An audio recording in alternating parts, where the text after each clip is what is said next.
Salam Media Sriwijaya. Baru-baru ini viral sebuah video di media sosial Instagram dan menjadi perbincangan netizen menunjukkan seorang emak-emak sedang berdebat dengan mahasiswa yang melakukan demo tolak kenaikan BBM meminta mereka untuk membuka jalan dan membubarkan diri.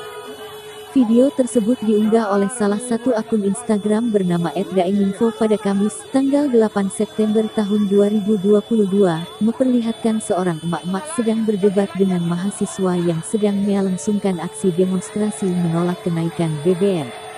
Berdasarkan keterangan pada video yang diunggah dikatakan jika aksi demonstrasi menolak kenaikan BBM tersebut dilakukan oleh sejumlah mahasiswa Universitas Hasanuddin yang menutup Jalan Perintis Kemerdekaan depan pintu 1 Unhas saat aksi berlangsung.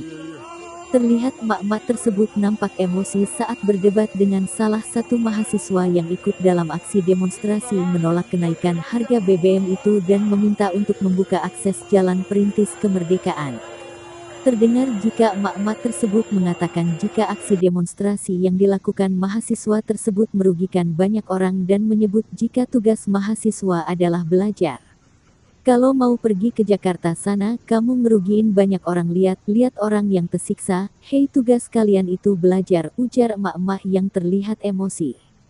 Salah satu mahasiswa yang berdebat dengan ibu itu pun terdengar mencoba untuk menjelaskan maksud dari aksi demonstrasi yang dilakukan oleh mahasiswa.